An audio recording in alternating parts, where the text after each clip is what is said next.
We began our journey into the human brain here on the campus of Dartmouth College in New Hampshire.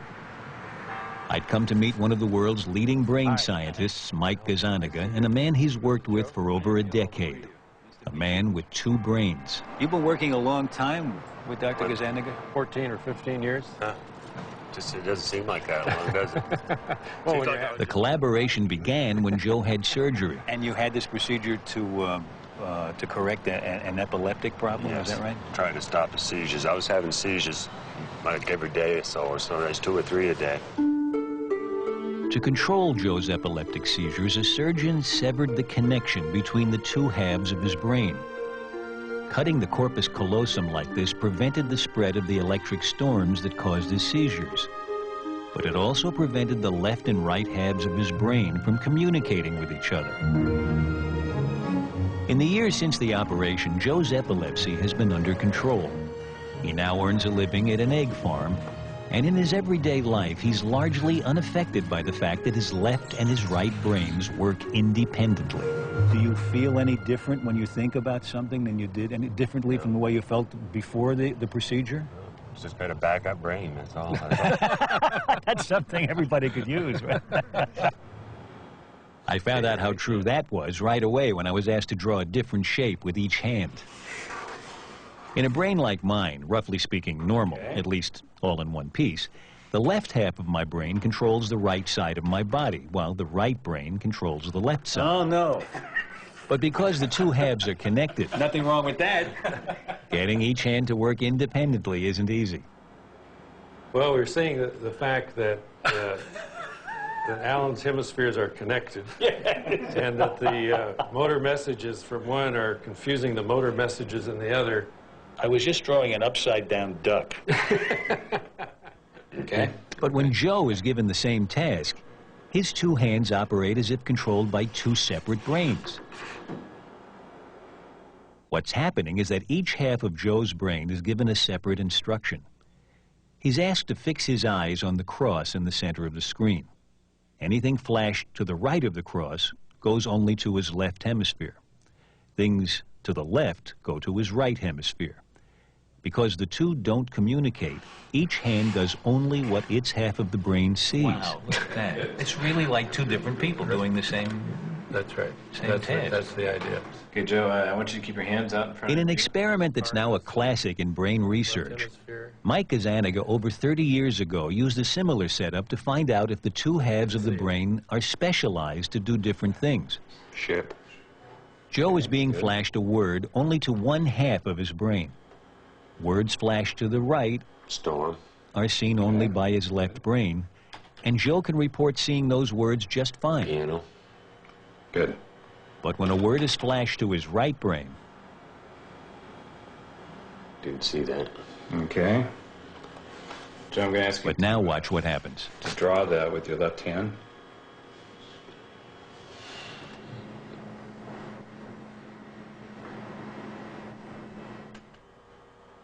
You're gonna be lost. Why don't you try drawing another picture of it over here, if that will help you.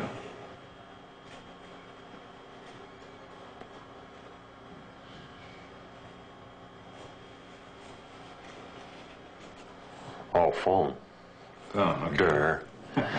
It's almost as though somebody has given him a secret communication. That's and right. now he knows that it's a telephone. But up until then, he was blind to it. Exactly. When Gazzaniga first did this experiment, it instantly proved that the ability to speak resides almost exclusively in the left hemisphere. Not until he sees what his right brain is drawing is Joe able to name He it. said church, didn't After looking at the picture. he? But he had to figure it out about as long as we did. That's really interesting. It's a picture here of somebody communicating almost with another person. And the communication is not occurring inside the head, it's occurring out on the piece of paper. Yeah. Blob. I really don't know. You want to draw a little bit more? So far, Joe has been seeing only one word. Cat. That's a cat Things get sound. even stranger when he's flashed two words, each to only one half of his brain. The right hemisphere saw toad. Yeah. And so his left hand draws a toad. So there's the toad. Oh, it's a toad. Right. And this time I was able to guess what was coming. Will they put a little three-legged stool in there later, or what? Joe's speaking left brain saw a stool. Saying the word lets the hand that's controlled by his right brain in on the secret. That's great. That's really interesting. And if he had seen that with the corpus callosum intact, he would have drawn a toadstool. Right. Not a toad and a stool. Right, exactly the point. I've been doing this for 35 years. Yeah. And It gets me every time. Yeah, it must. This time, instead of naming the word, I want you to point to the word. Again, Joe sees two words simultaneously. Bell goes to his non-speaking right brain. Music to his speaking left brain. When asked to point to a picture of what he saw, he chooses Bell. But when asked why, Okay, why'd you pick that one? Music. Music? and when asked to explain, It was music and bell, and those few minutes ago, last time I heard any music was coming from the bells out here, banging away. So the bell's outside here. So, look, good enough answer to me. what's extraordinary is that Joe's speaking left brain concocts a plausible story of why he pointed to Bell, even when some of the other pictures more obviously represent music. Gazzaniga believes this determination to find cause and effect, this desire to explain, is the left hemisphere's most marvelous property. One of the unique things to the human brain is this need to interpret why two events occurred. What was the antecedent to this? What caused this? And if you can imagine that a species like us that has that little chip in its brain that asks those questions is going to survive rather well, because it's going to figure out more about the nature of the world than a species that doesn't have that. Okay, Joe, I want you to keep your hand. But as I was about to discover, the right brain has a very useful survival skill all its own. What do you think will happen here? So for you, we're doing a live experiment. Never done it before. The experiment involves the 16th century Italian painter Arcimboldo, who made faces out of fruit, flowers, meat, even books.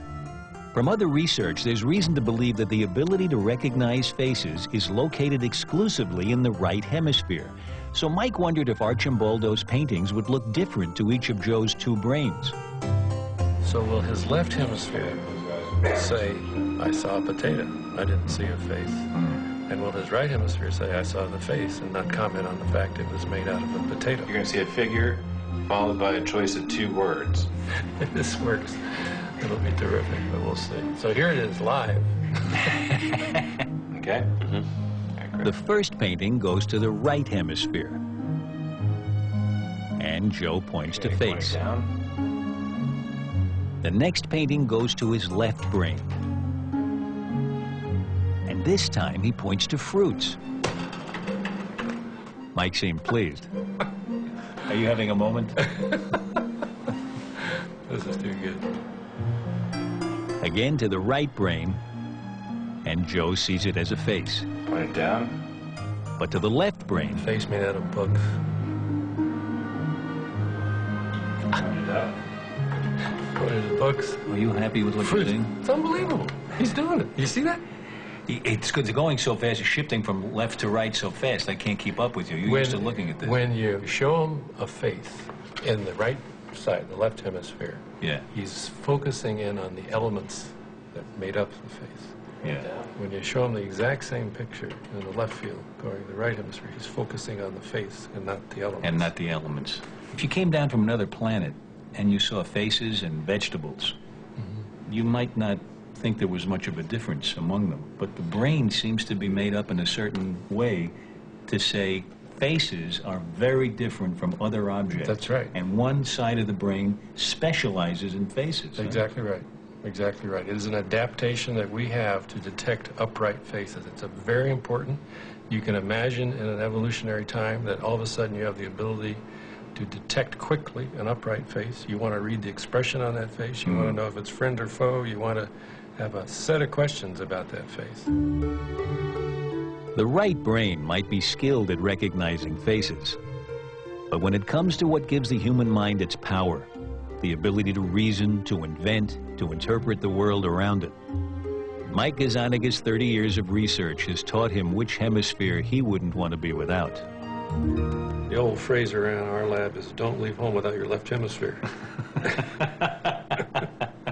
That's where the action is.